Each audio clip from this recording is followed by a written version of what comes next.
The last area that I'm going to talk about is our work on demand response.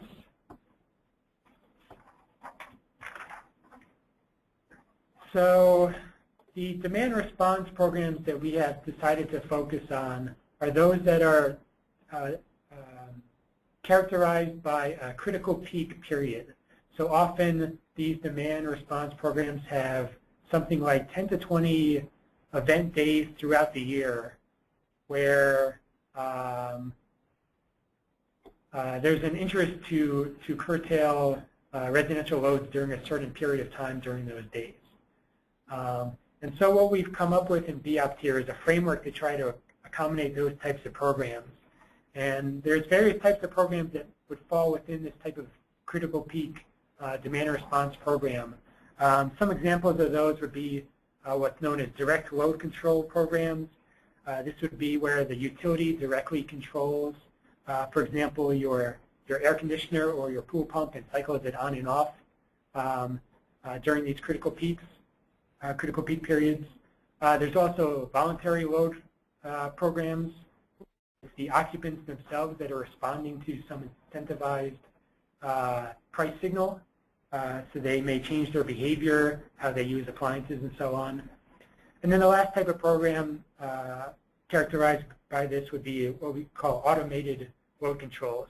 These would be your smart appliances, your DR-enabled appliances, like a smart dishwasher that has controls built into it to automatically respond to these price signals and either reduce its current consumption or delay when it's going to operate.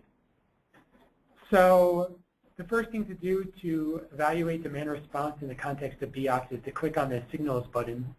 And here's where you can enable these DR event days. And what BEopt will ask you for is first the number of event days in a given year. So it defaults to 10 days for the year at which you'll have DR events. You can specify the signal type, which BEopt will use, and you can see the list of signal types here based on either daily TDV, time to event valuation for California, or a daily outdoor temperature. And BEopt will take the choice of signal type. It'll take your choice of when the event can occur either all days, weekdays only, or weekends only, and the number of events. And it'll go through the TDV or the outdoor temperature data to determine when during this year these events will occur. And it'll pick the 10 events that have, for example, the largest daily maximum TDV values. Here's an example of a TDV, the TDV values for climate zone 1 in California. For those not familiar with TDV, it can be most simply thought of as a combination of both energy and demand. And so what you get is during especially summer months, you'll get, when the outdoor temperature is high, you'll get large TDV values that spike related to air conditioning, particularly air conditioning for residential buildings. So BEopt would be, based on the previous input, BEopt would be determining where the 10 largest spikes are throughout the year and setting those as the days for which there are DR events.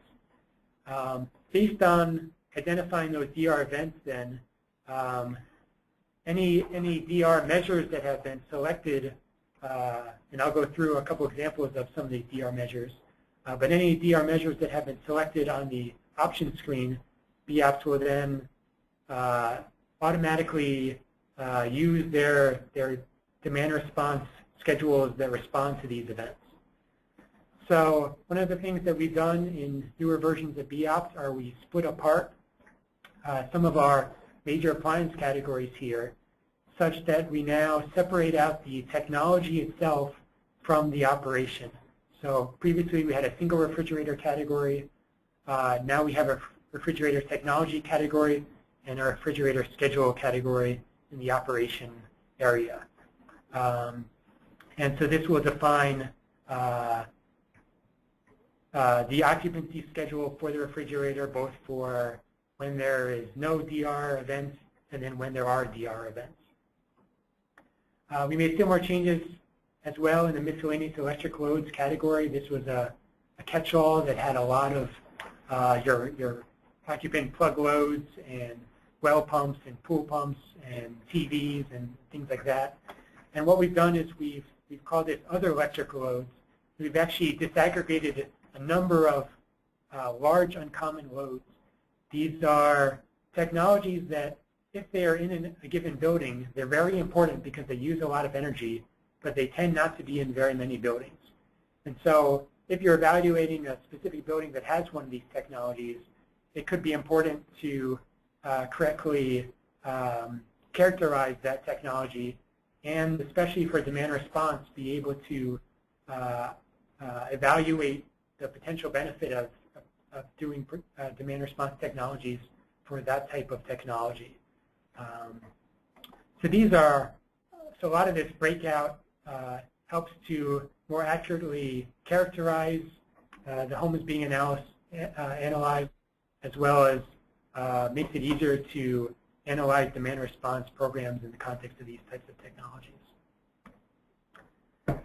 So here's an example that we're going to focus on, the dishwasher category. So at the top here, I'm looking at the dishwasher technology for where we have a series of options.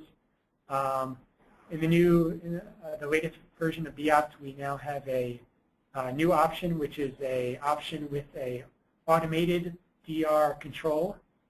So this would be, for example, a smart dishwasher or a DR-enabled dishwasher. And of course, we have all of our standard dishwashers of different efficiencies. And then in our dishwasher schedule category, we have 3 new demand response categories. They are all characterized by 2 different things.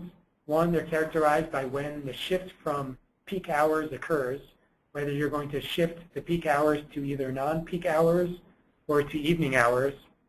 And then this last option here is an automatic shift, meaning that it will only apply if you have selected a DR technology with DR automatic control or a smart appliance. So these manual shift DR options can apply with any technology, and your automatic DR option can only apply with a smart appliance to go with it. Here's an example of one of the schedules. So we're looking at the gray bars here for the hours of the year are showing hours of the day. Thank you. Are showing the usage profile for the dishwasher, and then we've overlaid a line that shows the demand response schedule. This particular demand response schedule is a manual shift to non-peak hours. So you can see that during peak hours, we've dropped all energy consumption down to 0. And then for every other hour of the day, non-peak hours, we proportionally put in energy, that energy into those other hours as one example of how a demand response might be to a critical peak period. An alternative example that we ship with BEopt is a shift to evening hours. So this would be where, again, we have zeroed out all energy use during the peak hours, and we put all that energy just into the evening hours. This might be, for example, something that a smart appliance would shift, where it's got controls built in to say, all right, I need to delay my operation for a few hours beyond the peak period, and then I'm going to run during that peak period. The last thing I wanted to mention is we've also added the ability to specify a penetration rate for the demand response schedules. And what this allows you to do is essentially to say, if you're evaluating a community of homes, what fraction of those homes will have demand response, will respond to these peak periods.